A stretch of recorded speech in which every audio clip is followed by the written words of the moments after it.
성도 여러분, 우리 앞뒤 좌우에 계신 분께 인사했으면 좋겠습니다. 은혜 받읍시다. 은혜 받읍시다. 네. 지난 주일에는 우리 8장 전반부를 통하여서 우리 사마리아 지역의 부흥을 선도했었던 이 빌립 집사의 모습을 살펴보았습니다. 그리고 그와 더불어서 그 사마리아 지역에서 마술로 실력 행사를 하며 성령을 살해했던 마술사 시몬의 이야기를 통하여서 그가 저질렀던 그 거짓된 회개, 그리고 하나님을 도구로 사용하려 했던 그의 태도를 통하여서 그의 말로를 우리는 살펴보았죠.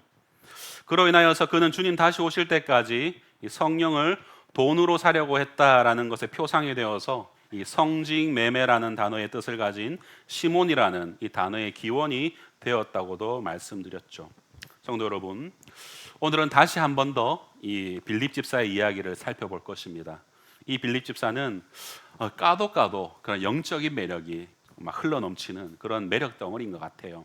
그래서 이 빌립 집사의 삶을 통해서 그의 사역을 통하여서 우리에게 주시는 교훈을 깨닫게 되고, 또 그의 모습을 닮아가기로 결단하는 그런 복된 시간이 되기를 주님의 이름으로 축복합니다. 그런 의미에서 우리가 다시 한 번 더 이렇게 인사해 볼까요? 우리 빌립 집사를 닮아갑시다. 빌립 집사를 닮아갑시다. 아멘. 성도 여러분, 교회를 섬기고 세워가는 일에 여러 가지 좋은 능력들이 있으면 교회를 이롭게 하는데 참 좋겠죠. 그죠? 음악을 잘하는 성도가 있으면 음악이 풍성해집니다. 그리고 계획을 잘 세우고 잘 실행하는 성도가 있으면 일이 물 흐르듯이 이렇게 쫙 흘러가죠. 그리고 관계 맺기를 잘하는 성도가 있으면 막 새 가지고 오면은 이렇게 잘 맺어주고, 또 이렇게 막 서로 간에 어려운 것들을 빨리 발견하고 캐치해서 그런 것들을 교회 안에서 유화롭게 그렇게 만들어가는 윤활유 역할을 하기도 하죠. 또 때로는 별다른 장점이 없어도 그냥 묵묵히 자기 자리를 지키는 성도들도 있는 것이죠. 이처럼 교회를 섬기는 일에는 자신이 가진 능력껏 그렇게 우리는 쓰임받게 되는 것입니다. 그래서 교회를 우리는 유기체라고 하고, 우리의 몸에 빗대어서 우리는 각 지체다라고 얘기를 합니다. 여러분이 생각하는 그런 이유 때문에, 어떤 성도가 우리 교회 가운데 있을 때에, 여러분 그 성도가 내가 생각하는 이유 때문에 그 성도가 이 교회에 있다라고 생각하지 않아야 된다는 거예요. 내가 봤을 때 이 성도는 관계 맺기를 잘하니까 우리 교회 필요해라고 그렇게 규정짓고 바라보게 되면은, 아니 그 사람으로 인해 다른 어떤 교훈을 주시려고 하나님이 우리 교회에 보내셨을 수도 있다라는 거예요. 그래서 내가 생각하는 어떤 편견을 가지고 사람을 단정짓지 않는 것, 그런 태도가 교회를 세워가는 일에 너무나도 중요합니다. 그렇게 각 성도가 교회의 구성원으로 세워지고 교회 속에서 각자의 은사대로 쓰임받게 될 때에 보편적으로 중요한 것은 분명하죠. 그것은 바로 믿음과 성령으로 충만함, 이것이 바로 주어질 때에 우리는 각자가 각자의 은사대로 그렇게 쓰임받게 되는 것입니다. 사도행전 6장 5절 말씀을 한번 같이 읽겠습니다. 시작. 온 무리가 이 말을 기뻐하여 믿음과 성령이 충만한 사람 스데반과 또 빌립과 브로고로와 니가노르와 디몬과 바메나와 유대교에 입교했던 안디옥 사람 니골라를 택하여, 7 집사를 택할 때, 교회를 세워가는 그 일을 위해서 사람을 세워갈 때에 가장 중요한 덕목은 그 무엇보다도 믿음과 성령이 충만한이라는 것이 바로 이 말씀이 증거하고 있죠. 믿음과 성령이 충만하다면 여러분 그 섬기는 성도가 여러분 어떤 모양으로 교회를 섬기든지 하나님은 반드시 그 성도를 통하여서 역사의 한 장면을 써 나가신다라는 거예요. 믿음과 성령이 충만하게 되면 나의 장점은 섬기는 사역에 귀하게 쓰여지게 될 것이고, 나의 부족한 점은 자신을 돌아보아 겸손하게 하여서 서로가 서로를 어우르게 하는 데에 중요한 역할을 하게 될 것입니다. 장점만을 보아서 막 좋아지는 것이 아니라 서로 약한 점 또한 그것이 서로를 어우르게 하는 그런 역할이 되어서 더 아름답게 세워지더라라는 것이죠. 그러므로 여러분, 믿음과 성령이 충만하니란 이 수식어가 붙는 것이 성도에게는 가장 중요한 덕목이라고 저는 믿습니다. 그렇다면 우리는 이런 질문을 해야겠죠. 믿음과 성령이 충만한 그것이 뭡니까? 라는 질문을 할 수 있게 될 것입니다. 혹시 성도님들은 무엇이 믿음과 성령이 충만한 것이라고 여기십니까? 비범한 아우라가 풍겨나는 것이라고 생각하십니까? 혹 그런 분들도 계시겠죠. 뭔가 엘리야처럼 구름 타고 하늘을 올라가고 엘리사처럼 불말과 불병거를 볼 수 있는 그런 영안이 확 열려지는 것, 우리는 이런 것이 성령 충만한 것이라고, 어떤 특별한 능력이 나타나야지 믿음과 성령이 충만한 것이라고 여길 때가 많습니다. 여러분, 그것만이 아니죠. 그것은 성령 충만한 때에 나타나는 아주 작은 하나 요소일 뿐인 거예요. 성경에서 말하는 믿음과 성령이 충만한 자의 모습을 발견하는 곳에는 공통적인 것이 있다는 거예요. 항상 한결같이 보여지는 특징이 있는데 그것이 무엇인가? 바로 그것은 순종이라는 거예요. 단언컨대 믿음과 성령이 충만한 것을 한 단어로 요약한다면 순종이라고 할 수 있습니다.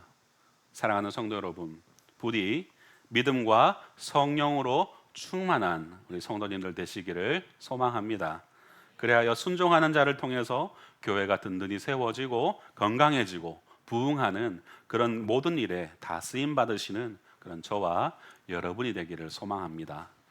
이제 본문에서 나타나는 이 빌립의 모습을 통해서 우리에게 주시는 교훈을 함께 살펴보았으면 좋겠어요. 우리에게 주시는 첫 번째 교훈은 바로 이해할 수 없어도 순종합니다라는 겁니다. 앞선 8장 16절을 보게 되면은 이 빌립의 사역에는 한계가 있었다라는 것을 알 수 있습니다. 어떤 한계였습니까? 우리 16절을 한번 읽어보겠습니다. 시작. 이는 아직 한 사람에게도 성령 내리신 일이 없고 오직 주 예수의 이름으로 세례만 받을 뿐이더라. 아멘. 빌립이 분명 이 사마리아 지역에서 복음을 전하고 그곳에서 세례를 베풀고 귀신을 쫓고 병 고치는 능력이 나타날 때에 성령님이 회중들 가운데 임하시지 않다가 정작 이 베드로와 요한 사도가 와서 이 안수하여서 성령의 임재를 위해서 기도하니까 성령님이 임하시는 일이 일어난 것입니다. 인간적으로 생각하면 여러분 속상하지 않을 수가 없는 일이죠. 또한 오늘 보면 26절에서는 이제 이 사마리아를 떠나서 어디로 가라고 합니까? 예루살렘과 이 가사 내려가는 길까지 가라라고 말하는데 그 길이 광야라고 얘기하고 있어요. 26절 말씀을 보십시오. 주의 사자가 빌립에게 말하 이르되 일어나서 남쪽으로 향하여 예루살렘에서 가사로 내려가는 길까지 가라 하니 그 길은 광야라. 인간적으로 생각한다면 빌립은 어쩌면 이 섭섭함과 이 황당함이 그의 마음에 찾아왔을지도 모르겠습니다. 이해하기 어렵지 않았을까요? 저라면 그랬을 것 같습니다. 여러분이라면 괜찮으시겠습니까? 자신이 사마리아 지역에 선구자적으로 입성을 해서 그곳에서 이루어낸 어떤 공로를 어찌 보면은 그가 사역하는 동안에는 성령께서 역사하셔서 귀신들을 쫓고 이렇게 하셨지만 그들의 심령 가운데 성령이 임재하는 것은 경험하지 못했어요. 성령의 강권적인 역사로 그들의 병 낫고 귀신 떠나고 이런 일들은 나타났지만 그들에게 실제적으로 성령이 임재하여서 주 예수 그리스도를 믿음으로 고백하는 역사가 일어나진 않았던 거예요. 그런데 베드로와 요한이 와서 세례를 베푸니 그들에게 성령이 임하는 것을 보게 된 거예요. 그래서 베드로와 요한에게 무언가 자신이 막 밭을 다 갈아놓은 이런 것들을 빼앗겨 버렸다라고 생각할 수 있지도 않을까요? 인간적으로 보자면 사마리아라는 이 불모지에 순종함으로 갔고 모든 사람이 외면하던 그곳에 가서 그는 개척을 하고 그곳에서 놀라운 성과를 이뤄냈습니다. 그렇기에 더욱더 어쩌면 갑자기 그것을 떠나서 예루살렘에서 가사로 가는 그 남쪽 길로, 그 광야의 길로 가라고 하는 그 음성을 들었을 때에 그 마음에 섭섭함과 황당함이 있었지 않을까요? 그의 복음 전파는 사도행전 1장 8절에서 말하는 사마리아 선교의 개척자임을 말해주고 있습니다. 사마리아 선교의 개척자였습니다. 그것은 팩트예요. 사실입니다. 그런데 그 공로를 고스란히 베드로와 요한이라는 사도들에게 넘겨주고 있어요. 만일 제가 그 상황이었다면 좀 많이 황당하고 섭섭했을 것 같습니다. 내가 개척을 했고 내가 이 지역을 뚫었는데 성령의 임재를 두 사도를 통해서 이루어지고 나는 또 빌립아 너는 또 다시 광야로 가라고 보냄을 받고 있다면 너무 속상하고 섭섭한 마음이 들었을 것 같아요. 허나 사랑하는 성도 여러분, 빌립 지사의 진심된 마음을 한번 가늠해 보면 좋겠습니다. 과연 빌립은 저같이 이렇게 알량한 생각을 했을까요? 섭섭함이나 황당함이 그의 마음에 있었을까요? 오히려 빌립 집사는 그 귀한 사마리아 개척 사역에 온전히 쓰임 받고 모든 영광을 하나님께 돌리고 비록 이해하기 어려운 상황이라 할지라도 또 자기는 하나님이 말씀하신 대로 순종하여서 광야든 어디든 말씀하시는 대로 그곳에서 또 보내신 그곳에서 순종의 삶을 살아내는 정말로 믿음과 성령이 충만한 그런 주의 일꾼이 아닌가라는 생각을 하게 되면 참 내가 만약에 그렇게 개척하고 이루어냈는데 다시금 광야로 쫓겨남이 있다면 나는 정말 이 섭섭하고 황당함이 있었을 것 같다는 이 생각을 한 제 자신이 굉장히 부끄러워지는 것을 경험하게 되었습니다. 남에게 인정받고 나를 따르는 수많은 무리들이 있고 여러 여건들이 이제 안정되어 가는 상황 속에서 그곳에서 사역을 내려놓고 떠난다는 것, 여러분 그게 쉽습니까? 쉬운 일이 아니죠. 요새식으로 말하자면 개척해서 크게 터전을 잡아 놓았는데 그 교회에 자신보다 더 권위 있는 목사님이 나타난 꼴이고 본인은 다시 산골로 가서 개척하라, 시골로 가서 개척하라는 이야기와 같은 것입니다. 이해하기가 어렵습니다. 그러나 사랑하는 성도 여러분, 우리 믿음의 성도들은 우리의 생각대로 우리가 내린 판단대로 사는 사람들이 아닙니다. 모든 판단의 기준을 하나님의 마음에 두는 것, 하나님이 무엇을 기뻐하실까에 두는 것, 그것이 바로 우리 성도들입니다. 그러기에 우리들은 내 생각이나 나의 어떤 일시적인 감정으로 우리는 행동하지 않아야 됩니다. 물론 우리는 그렇게 연약하기에 그렇게 할 수 있습니다. 그럴 때에도 하나님은 우리의 모든 생각과 우리의 감정, 우리가 가진 전인격을 사용하셔서 그의 선하신 뜻을 이루는 분이시라고 얘기했죠. 우리는 그것을 섭리라고 얘기를 합니다. 그러기에 성도는 다만 하나님의 말씀에 반응하며 순종해야 하는 것입니다. 인간적인 명예욕이나 욕망의 성취에 집착하면서 사역을 한다면 단언컨대 이미 그는 하나님의 사람이 아닌 것이죠. 마술사 시몬이 그것을 우리에게 말해주고 있지 않습니까? 하나님의 사역을 빙자한 자신의 욕망을 우리는 늘 경계해야 합니다. 인간적인 평가와 보여지는 성과가 아니라 그저 하나님께서 나를 가장 선한 것으로 이끌어 주실 것이다 라는 그 믿음으로 우리는 그 상급을 바라보면서 살아가는 자들이죠. 이 땅에서 비록 내가 하나님을 섬긴 만큼 이 땅에서 보상되어지지 않는다 할지라도 내가 생각하는 것만큼 내가 원하는 만큼 나에게 충족되어질 만큼 보상되어지지 않는다 할지라도 하늘에 나의 창고에 그 모든 보화가 채워지고 있다라는 그 믿음으로 우리는 그 상급을 바라보면서 이 땅을 살아가는 성도들입니다. 사람의 말이나 판단이 아니라 하나님의 말씀과 하나님의 상급을 바라보시는 성도님들 되기를 소망합니다. 사랑하는 성도 여러분, 하나님을 바라보면서 예수 그리스도의 이름으로 기도하실 때마다 여러분 그것이 진심으로 나오는 기도가 되었으면 좋겠어요. 주문처럼 외우는 것이 아니라 마지막에 우리 예수님 이름으로 기도드립니다 라는 게 우리 주문이 아니라 진정으로 예수 그리스도 이름으로 구하면 이것은 이루어진다라는 그런 믿음으로 여러분 기도하셨으면 좋겠어요. 그리하면 하나님은 분명히 하십니다. 하나님께서는 우리가 간구하는 것이 꼭 필요하면 주실 것이고 안 주시면 안 주시는 대로 그것이 응답이라고 우리는 감사하고 그렇게 순종하며 사역을 감당하면 되는 것입니다. 이것이 안 되면 여러분 우리가 어떻게 이 땅에서 만족하며 사역을 감당할 수 있겠습니까? 우리는 우리에게 어떤 일이 벌어질지도 모르고 나아가지만 하나님은 우리가 가는 곳에 하나님의 그 계획하신 일을 이루시기 위해서 이미 모든 것을 다 계획하시고 준비하고 계신 분이시죠. 우리가 주님을 의지해 나아갈 수 있는 이유가 바로 여기에 있는 것입니다. 비록 그가 가는 길이 안개에 갇혀 한 걸음 앞도 알 수 없지만 하나님이 이 보이지 않는 안개를 걷어주실 것이고 그리고 그 걷는 걸음 위에 하나님 내 발등 위에 빛을 비춰주셔서 걸어가야 할 길을 뚜렷하게 보여주실 것입니다. 하나님은 실수하지 않으시기에 우리는 온전히 신뢰하며 나아갈 수 있는 것 아니겠습니까? 제가 20대 때 초반에 참 최용덕 간사님이 쓰셨던 찬양이었는데 그 찬양을 너무 이렇게 은혜 많이 받았던 것 같아요. 우리 너무 잘 알고 하나님은 실수하지 않으신다네. 그 찬양 말미에 보면은 이런 고백이 있죠. 차츰차츰 안개는 걷히고 하나님 지으신 빛이 뚜렷이 보이리라. 가는 길이 온통 어둡게만 보여도 하나님은 실수하지 않으신다네.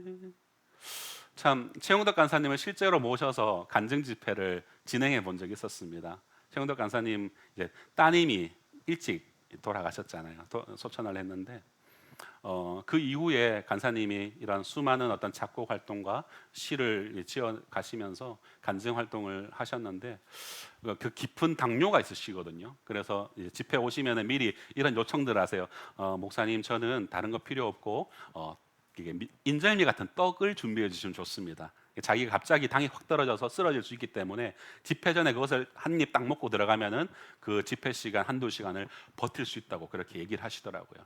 그러면서 그 안에 삶에 녹여져 있는 그런 감정들을 쫙 읊어내시는데 참 정상적인 몸이 아닌데도 그렇게 쓰임 받는 간사님의 그 간증이 참으로 도전이 되었던 그런 시간들이 있었습니다. 막 그 모습은 마치 빌립과 같이 이해되지 않는 어려운 상황에서도 하나님은 실수하지 않으신다라는 것을 온전히 믿으면서 온전한 순종으로 발걸음을 내딛는 그런 모습이 참으로 저에게 많은 도전이 되었습니다. 두 번째로 우리에게 어떤 교훈을 주시는가? 순종하면 기회를 주신다라는 교훈입니다. 본문 27절에서 28절을 함께 읽겠습니다. 시작. 일어나 가서 보니 에디오피아 사람 곧 에디오피아 여왕 간닥의 모든 국고를 맡은 관리인 네시가 예배하러 예루살렘에 왔다가 돌아가는데 수레를 타고 선지자 이사야의 글을 읽더라. 아멘. 그렇게 빌립은 순종하여서 이 예루살렘과 가사를 가는 그 남쪽 길로 향하여 가는데 그 광야에서 에디오피아 여왕의 국고를 맡은 관리인 네시를 만나게 됩니다.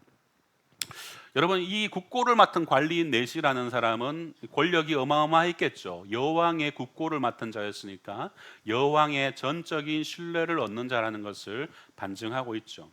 유력한 사람을 만나게 될 줄을 여러분 빌립이 상상이나 했겠습니까? 그의 순종의 발걸음이 이방인이며 권력가인 한 사람을 만나게 한 것이죠. 그리고 빌립은 그곳에서 이사야서를 읽고 있는 그에게 편견 없이 다가갔고 그 뜻을 해석해 줍니다. 성도 여러분, 빌립은 사도들보다도 먼저 사마리아의 복음을 전했습니다. 그리고 그것을 넘어서 낯선 아프리카 대륙의 에디오피아라는 나라의 유력자에게 복음을 전하는 사람이 되었습니다. 앞서 사마리아에서 빌립을 통해서 복음의 장을 열었다면은 이제는 이 에디오피아라는 이 나라의 이 유력자에게 복음을 전함을 통해서 그 땅에 복음이 흘러져 가게 하였다는 것을 알 수 있죠. 여러분 실제로 전승에 따르면 에디오피아 정교회가 있어요. 콥트 교회 한 부분인데 그 정교회 시초가 바로 이 사건으로 보고 있다는 것을 알 수 있습니다. 여러분 뒤에 나오는 이야기지만 이 빌립의 모습과 아주 대비되는 사도의 모습이 있죠. 바로 베드로의 이야기입니다.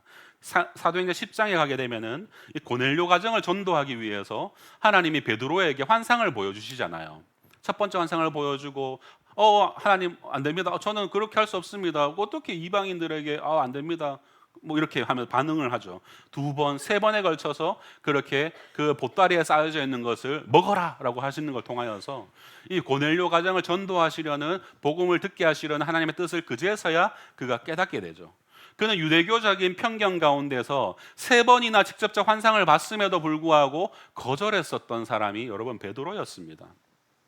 그리고는 그 가정에서 가게 되었고 그 가정에서 이렇게 얘기합니다. 사도행전 10장 28절과 29절. 유대인으로서 이방인과 교제하며 가까이 하는 것이 위법인 줄은 너희도 알거니와 하나님께서 내게 지시하사 아무도 속되다 하거나 깨끗하지 않다 하지 말라 하시기로 부름을 사양하지 아니하고 왔노라. 묻노니 무슨 일로 나를 불렀느냐라고 고넬료에게 말을 합니다. 그리고 고넬료는 이 말 앞에 자초지종을 설명을 하게 되고 그 자초지종을 다 듣고 베드로는 이렇게 또 얘기합니다. 10장 34절과 35절 우리 함께 읽어보겠습니다. 시작. 베드로가 입을 열어 말하되 내가 참으로 하나님은 사람의 외모를 보지 아니하시고 각 나라 중 하나님을 경외하며 의를 행하는 사람은 다 받으시는 줄 깨달았도다. 아멘. 사랑하는 성도 여러분, 베드로도 여러분 그 편견을 깨는 데에 하나님의 직접적인 환상이 세 번이나 임한 뒤에나 생각하고 고민한 끝에 그렇게 고넬료의 집에 가서 깨닫게 되었습니다. 그런데 여러분 어떻습니까? 그 훨씬 앞전의 사건인 빌립은 이미 그 전보다도 그 전에 이미 베드로보다도 훨씬 앞서서 왜 이방인에게 복음을 전해야 하는지에 대해서 아주 선명하게 그는 마음속에 각인하고 있었다라는 것을 알 수 있죠. 그렇기에 그는 사마리아 갈 때도 주저함 없이 갈 수 있었고 에디오피아 내시에게도 복음을 전하고 증거를 베푸는 일에 여러분 증거를 전하고 세례를 베푸는 일에 주저함이 없었다라는 것을 알 수가 있습니다. 사랑하는 성도 여러분, 하나님의 역사는 지위와 직분, 능력의 여하를 순서로 정하지 않습니다. 오직 하나님의 선하신 뜻대로 이루어 가시는 줄로 믿습니다. 그런데 그 일에는 오직 순종하는 자가 참여하게 된다는 것이죠. 순종하면 쓰임 받습니다. 이미 순종하는 그 순간이 하나님을 기쁘시게 하는 시점입니다. 순종이 제사보다 낫다고 하죠. 순종이 하나님을 기쁘시게 하는 겁니다. 하나님의 말씀에 순종하는 우리 성도님들 되시기를 축복합니다. 계속해서 에디오피아 내시와의 만남을 좀 살펴보았으면 좋겠어요. 유대인도 아닌 이방인인 이 에디오피아 내시가 그것도 1년에 잠깐 이 예루살렘에 올라왔다가 내려가는 그 타이밍, 게다가 이사야서 53장을 읽고 있었다라는 그것은 하나님의 최적의 준비하심과 적절한 타이밍을 보여주고 있습니다. 본문 32절에서 언급하는 성경 구절은 이사야서 53장 7절과 8절입니다. 그가 곤욕을 당하여 괴로울 때에도 그의 입을 열지 아니하였으며 마치 도수장으로 끌려가는 어린 양과 털 깎는 자 앞에서 잠잠한 양같이 그의 입을 열지 아니하였도다. 그는 곤욕과 신문을 당하고 끌려갔으나 그 세대 중에 누가 생각하기를 그가 살아있는 자들의 땅에서 끊어짐은 마땅히 형벌받을 내 백성의 허물 때문이라 하였으리요. 이 구절을 읽으면서 도대체 이 구절의 그는 누구인가?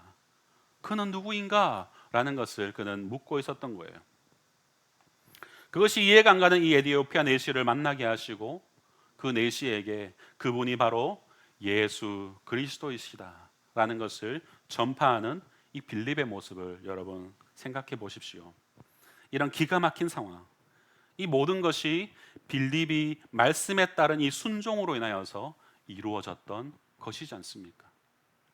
26절 말씀, 주의 사자가 빌립에게 말하 이르되 일어나서 남쪽으로 향하여 예루살렘에서 가사로 내려가는 길까지 가라 라는 이 말씀에 순종했던 그 즉각적인 순종 때문에 바로 이러한 만남이 이루어질 수 있었던 것입니다. 만일 빌립이 이렇게 생각하고 행했다면 어떻게 되었을까요? 어라? 주의 사자가 가라고 말씀하시네. 근데 아직 이 사마리아에 내가 해야 될 일이 많은데 아직까지 더 내가 좀 없어서는 안 되는데 내가 복음의 씨를 뿌리고 경작하고 있는데 열매라도 좀 따서 맛보고 가야 되지 않겠나? 라는 그런 어떤 빌립의 생각이 있었다면 여러분 어떻겠습니까? 그리고는 주님께 이렇게 대답하는 거예요. 주님, 제가 좀 여기 좀 다 해놓고 주님께 영광 돌릴 만큼 좀 영광 돌리고 나서 그때 가겠습니다 라고 했다면 여러분 이 빌립이 내시를 만날 수 있었겠습니까? 없었다는 거죠. 사랑하는 성도 여러분, 빌립이 이렇게 하나님과 딜을 했다면 성경은 그를 어떻게 평가했겠습니까? 물론 제가 상상하며 가정했지만 빌립이 이 사마리아에 남아서 그곳에서 더 복음 전하는 사역도 물론 가치 있고 귀한 일이었을 것입니다. 그러나 성경이 여기서 말하고 싶은 것은 분명한 하나님의 사인이 있고 주신 말씀도 정확하게 장소까지 방향까지 알려주는데 내 고집대로 내 방식대로 내 계획대로 하려는 태도를 돌아봐야 한다라는 것을 우리에게 시사하고 있습니다. 그런데 빌립은 실제로 이 말씀 앞에 어떻게 반응합니까? 27절을 보십시오. 일어나 가서 보니, 즉각적으로 그는 일어나 가서 보았던 거예요. 주의 사자가 말씀함과 동시에 순종으로 나아갔습니다. 사랑하는 성도 여러분, 내 경험, 내 생각, 내 계획이 앞설 때에 우리는 하나님의 인도하심에 반응할 수 없습니다. 하나님의 인도하심에 즉각적으로 순종할 때에만 이러한 기적의 역사를 우리는 맛볼 수 있는 것이죠. 여러분, 이쯤에서 한번 생각해 봅시다. 나는 얼마나 하나님 말씀에 즉각적으로 순종하며 살고 있는가? 내 자존심과 고집을 잠재우고 주님의 음성에 얼마나 나는 민감하게 반응하고 있는가? 주의 인도하심을 나는 간구하고 있는가? 내 마음의 보좌에 주님을 앉히고 있는가? 내가 앉아있진 않은가? 그것을 늘 생각해 보시는 성도님들 되시길 소망합니다. 여러분, 한 걸음 더 나아가 에디오피아 내시를 한번 보십시다. 에디오피아 여왕의 국고를 관리하는 고위공직에 있는 자가 광야에서 우연히 만난 사람에게 복음을 듣고 세례를 받는 것, 그것을 여러분, 이 사람은 주저하지 않습니다. 에디오피아 내시는 일단 이방인이죠. 그리고 그의 신체 조건은 당시 율법으로서는 이스라엘 회중에 들어올 수 없는 자였습니다. 신명기 23장 1절을 보면은 고안이 상한 자나 음경이 잘린 자는 여호와의 총회에 들어오지 못하리라 라고 분명히 말하고 있습니다. 만일 빌립에게 신명기 말씀과 같은 구약의 율법, 유대 율법적 인식이 있었다면 그는 결코 내시에게 세례를 베풀지 않았을 것입니다. 그를 만지는 것조차 저주였고 불경한 것이었기 때문이죠. 이런 점에서 빌립은 또한 사마리아 선교를 비롯해서 바로 소외된 자를 위한 선교사다라는 것을 알 수 있죠. 그러니 그리스도께서 은혜와 사랑으로 율법을 완성하시고 이 복음에서 제외되는 사람은 아무도 없다, 그 누구도 없다라는 것을 깨닫고 있었습니다. 그렇게 에디오피아 내시는 세례를 받았고 기쁨에 넘쳐 그의 고국으로 돌아갔고 이들은 다시는 만나지 않았습니다. 성도 여러분, 복음은 사람을 변화시키며 그의 지위와 신분마저도 무너뜨립니다. 복음은 사람 간의 인종 간의 차이, 신분의 차이, 지위 고하를 무의미하게 만들어버리는 힘, 바로 복음 안에 있습니다. 여러분, 그것을 아십니까? 교회는 세상과는 달리 이 예배당에서 지위 고하를 막론하고 우리는 똑같은 의자에 먼저 온 순서대로 자기 임의대로 앉을 수 있는 몇 안 되는 곳이라는 거예요. 교회는 그런 곳이에요. 놀라운 일이에요. 그것이 아무렇지도 않게끔, 우리의 문화이기 때문에 아무렇지도 않게끔 받아들일 수 있겠지만 여러분, 우리 이것이 얼마나 큰 복인지 몰라요. 저는 군복무를 수도 기계화 보병사단에서 했습니다. 가평 현리에서 했어요. 저의 주특기는 1711 가설병이었습니다.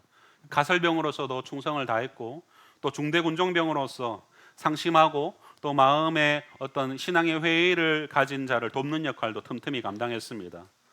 주말에 모두가 전투 유무를 취할 때에 저는 다른 중대군종들과 함께 사당 사령부에 있는 맹호교회로 가서 주일 사역 준비를 돕기도 하고 교회 주변을 청소하기도 했습니다. 통신 선로나 인터넷 선로가 고장이 나면 그것을 교체해 주기도 했습니다. 그래서 누구보다 그곳에서 초코파이를 많이 얻었고 많이 먹었던 그런 시절이었습니다. 행복했어요. 복귀할 때 양쪽에 초코파이 가득 넣어가지고 가서 2등병들, 1병들에게 막 나눠주면은 그것만큼 행복한 일이 없었습니다. 당시 사단장이 교회 집사님이었습니다. 사단사령부 벙커 안에서는 영관급인 군종 참모가 이 장성인 사단장에게 보고하는 거 당연하겠죠. 그렇죠? 제가 속한 중대가 이 사단사령부 벙커 입구 경비 근무를 했기 때문에 사단사령부 안에서 일어나는 일들을 우린 세세히 알고 있었습니다. 그곳 회의 테이블을 보게 되면은 서열대로 의자가 다 나열되어 있습니다. 사단장이 앉으면은 그 다음에 이제 참모장이 앉게 되고 뭐 부사단장이 앉고 있고 이렇게 쫙 이렇게 서열대로 쭉 앉게 되죠. 그런데 사단장이 교회를 오면 달라집니다. 그냥 평신도예요. 군종 참모 목사님이 사단장님의 인성이나 태도를 굉장히 높게 평가하셨어요. 자기가 올 때에는 그냥 한 성도라는 것을 강조하셨고 그저 평신도를 대하듯이 대해달라고 그렇게 강조하셨다고 합니다. 본인 자가용으로 직접 오시고 주변에 비서관이나 참모장들을 비롯해서 주일에 교회 올 때는 위화감 느끼지 않게 사복 입고 무리지어 다니지 말고 그렇게 모여 앉지 말고 회중 가운데 가족끼리 섞여 앉아라 라고 지시할 정도로 그렇게 말씀하셨다고 합니다. 교회는 가장 높으신 하나님을 예배하는, 그 앞에서 누구도 차별이 없이 높은 자 없고 낮은 자 없이 동등하게 하나님을 예배하는 곳이라는 것을 인식하고 있으셨던 거죠. 그러므로 사랑하는 성도 여러분, 자랑스러워하십시오. 여러분, 이 예배당에 앉아서 가장 높으신 하나님의 말씀을 청종하고 그 말씀에 순종하는 삶을 사는 것, 그것은 정말로 자랑스러운 일입니다. 우리만 할 수 있는 일이에요. 성도만이 할 수 있는 일이라는 것입니다. 누구나 할 수 있는 일이 아니라 오직 그의 조건 없는 선택에 택함 받은 자들만이 예배할 수 있는 거예요. 그분의 택하심의 기준은 우리는 알지 못합니다. 왜냐하면 조건이 없기 때문입니다. 다만 예배드릴 기회가 왔을 때 잡는 것만이 우리가 할 수 있는 일입니다. 여러분, 예배할 수 있는 기회가 여러분 평생에 계속해서 주어질 거라고 여러분 우리 단정 지을 수가 없잖아요. 기회가 주어질 때마다 우리는 그것을 잡는 것일 뿐입니다. 건강이 허락되어서, 마음의 여유가 허락되어서 그렇게 우리는 예배 드릴 기회를 잡을 수 있는 것밖에 할 수 없어요. 여러분은 그 기회를 잡은 자입니까? 하나님을 바르게 알고 그분의 말씀에 순종한다면 여러분, 우리도 이 에디오피아 내시처럼 기쁨이 넘치는 그런 신앙생활을 할 수 있을 것입니다. 사랑하는 성도 여러분, 이 빌립의 마지막 모습을 한번 상상해 보십시오. 40절 말씀입니다. 빌립은 아소도에 나타나 여러 성을 지나다니며 복음을 전하고 가이사랴에 이르니라. 빌립은 복음을 전하고 주의 영에 의해서 또다시 떠나갑니다. 그의 사역은 사마리아의 벽을 허물고 에디오피아 내시를 통해서 영향력 있게 복음이 들어가게 되는 통로를 만들었던 것이죠. 그렇게 덤덤히 주의 음성을 듣고 복음의 발걸음을 떼는 빌립 집사의 뒷모습이 여러분 그려지지 않으십니까?